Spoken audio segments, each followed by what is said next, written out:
Assalamualaikum warahmatullahi wabarakatuh. Selamat datang kembali di Haryana Official. Mbak semuanya gimana kabarnya ini hari? Alhamdulillah. Kalau kondisi saat ini mbak semuanya masih sehat di perantauan. Amin. Pot doakan yang baik-baik dari sini. Moga-moga sampean sehat terus nih mbak. Moga-moga duit iso terkumpul. Moga-moga sampean dijauhkan dari marabaya hingga kelak nanti pulang ke kampung halaman tanpa halangan apapun, tanpa kekurangan apapun, iso kumpul sama keluarga dan kemudian menikmati hasil perjuangan sampean kerja di perantauan. Amin ya robbal alamin. Atau harus pakai ini.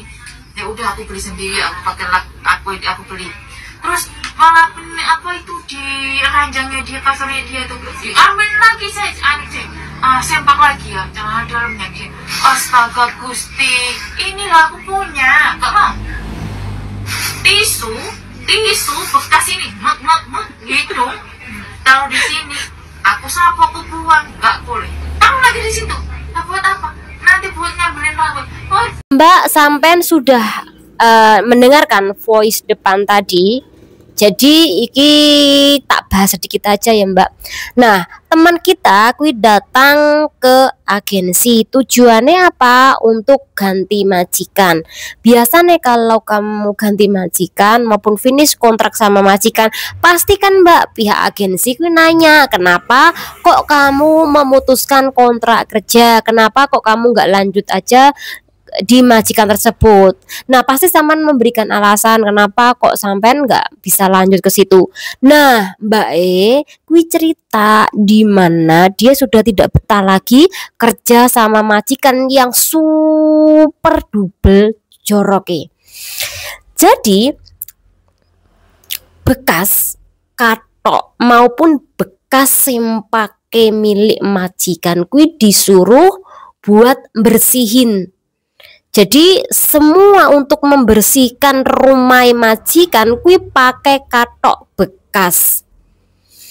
Saman bisa membayangkan mbak, katok bekas dibuat lap-lap. Kalau majikan kita, bahkan majikanku katok bekas langsung dibuang, bahkan ketika sobek aja udah dibuang.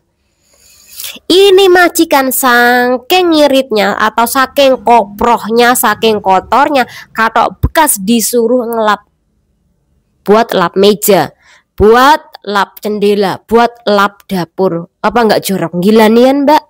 Nah iki majikan mbak yang paling parah adalah bekas tisu, ada umbelnya, ada ingusnya, kui tidak boleh dibuang mbak, disuruh mendiamkan, nanti dibuat dipakai untuk keperluan lainnya. Jadi tisu yang bekas ngambil umbel iler itu dipakai ulang oleh majikannya itu untuk membersihkan entah itu kotoran, entah itu rambut di lantai. Yang tadinya lantai sudah dibersihkan memakai biopaksoy biar putih kumannya hilang, kalau dibuat lap tisu yang habis kena ingus secara otomatis kotor kembali kan mbak. Nah iki kalau aku jadi mbak iki pasti muko-muko, apalagi kamar majikan ini pasti jorok. Kadangkala softtek barang mbak, iki ditaruh di dalam kamar majikannya. Bahkan katok-katok bekas pun yang sudah dipakai, iki nggak langsung dicuci tapi disimpan mbak di lemari majikannya ini. Ada majikan seperti itu, ada mbak. Katok bekas disimpan di lemari, kemudian softtek yang udah dipakai pun ada yang sampai nggak dibuang, ditaruh di cepitan kamar majikan. Iki salah satu majikan yang jorok banget dan nggak layak mbak kita kui tinggal di situ. Kenapa kok nggak layak? Iki kan urusan mereka yang penting kamu kerja digaji udah, biarkan saja sejorok apapun, biarkan saja. Sekali lagi mbak, kalau rumah yang kita tinggali kui terlalu jorok, itu juga mempengaruhi kesehatan kita.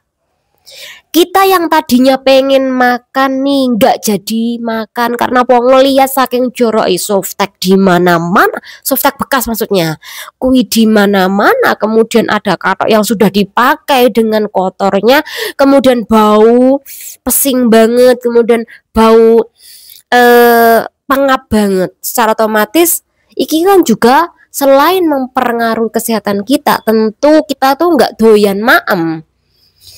Jadi wajar karo Mbak iki lapor ke agensi untuk ganti majikan karena udah nggak betah Mbak. Nggak betah saking joroke, nggak betah dengan baunya, nggak betah dengan peringai majikannya yang jorok banget. Sampai pernah di posisi, mungkin ada nih mbak pastinya adalah curhat toh mbak, majikan saman 11-12 sama majikan ini curhat toh, pasti samanku ngerasain pengen mutah kan, bahkan masuk kamarnya saman nggak pengen mutah, bau banget, bahkan katok celah dalam lah, bekas menstruasi pun kui nggak dicuci mbak, ditaruh di cepitan atau di pinggir ranjangnya majikan. Komen mbak sama pernah atau ada di situasi seperti ini, komen bagaimana menurut pandangan sampean mengenai kasus-kasus mbak seperti ini, silahkan komen. Apakah sampean tetap bertahan nih sampai finish kontrak atau sampean kui mending putus di tengah jalan karena udah nggak sanggup nih majikan seperti itu? Komen mbak ya. Oke, kita bakal bahas kasus yang kedua. Oke mbak-mbak semuanya, hari ini yang terakhir adalah pembahasan mengenai masalah hutang piutang. Jadi sampean pasti sudah nonton berita TV lokal maupun online, dimana beberapa akhir-akhir ini nggak hanya Dimsum Daily tapi juga TVB iki mengeluarkan berita yang menyangkut tentang PRT asing sing utang bank, dan di situ backgroundnya di sentral atau tempat liburan para PRT PL. Dan memang mbak yang paling banyak hutang bank retenir iku mbak PL, walaupun memang banyak juga nih PRT asal Indo yang utang bank, tapi lebih banyakan PL mbak. Jadi pertahankan buat mbak-mbak semuanya, nggak utang bank lagi, kalau bisa cepat diselesaikan, kemudian nggak hutang bank lagi ya mbak ya, cukup sampai di situ. Karena jika aturan nanti diberlakukan, takutnya ini berdampak pada kerjaan sampai nantinya, karena ada beberapa tuntutan dari majikan yang diajukan oleh Dewan Legislatif Hong Kong agar tuntutan tersebut iki disahkan mbak. Nah tuntutan apa aja? Pertama adalah kalau PRT asing itu kontrak kerjanya iki hampir habis, kurang 6 bulan, tidak diperbolehkan banyak-banyak mengambil utang bank, cukup $9.000 Hong Kong saja. Dan kui bayare hanya 30% dari gajinya atau sekitaran 1000-an, berapa mbak? 500-an lah. Yang pertama. Kemudian yang kedua, tuntutan juga harus benar-benar dikasih pencabutan lisensi bank yang legal tadi jika mewajibkan PRT iki menggunakan persyaratan kartu masuk milik majikan.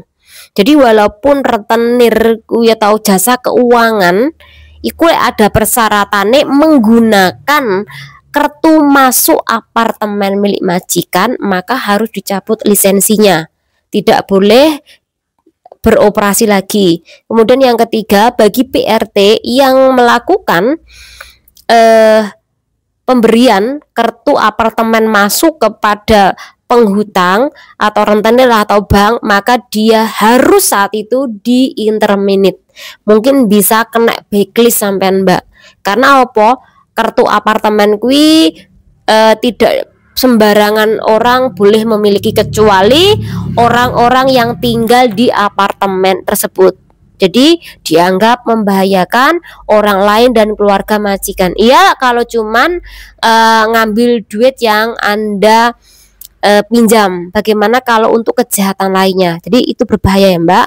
Kemudian tuntutan lainnya kui juga selain masalah 4 tadi, juga usulan bagaimana kalau PRT kui diajarin bagaimana cara menggunakan menyimpan uang. Jadi sampai pengennya diajarin Mbak oleh majikan Anda, atau Anda tuh mengikuti sekolah orientasi yang berbasis mengenai masalah peminjaman dan bagaimana sih cara mengoperasikan gaji Anda. Saman mau diajarin, wong kita lo udah tua, masa mau Mbak diajarin? Intinya pokoknya saya sarankan buat mbak-mbak semuanya, untuk masalah utang bank hati-hati dan tolong diudahin, jangan sampai Anda menggunakan alamat majikan, nomor telepon majikan, kemudian surat-surat berharga majikan, kemudian kartu apartemen majikan untuk utang bank, utang rentenir, karena Anda bisa dideportasi, bahkan Anda bisa dituntut secara hukum karena dianggap melanggar juga privasi milik majikan. Kalau majikan nggak terima, maka Anda bisa dituntut secara hukum, denda juga. Semoga dengan pembahasan ini jangan sampai Hong Kong benar-benar menerapkan dengan tegas mereka-mereka yang utang bank tanpa izin. Besar nih, karena saya pastikan 40 bahkan 50% mbak-mbak TKW Indo yang kerja di Hong Kong memiliki utang bank. Jangan sampai karena aturan ini dampaknya pada sampean ke depannya. Semoga bermanfaat. Jangan diri. Wassalamualaikum warahmatullahi wabarakatuh. Bye.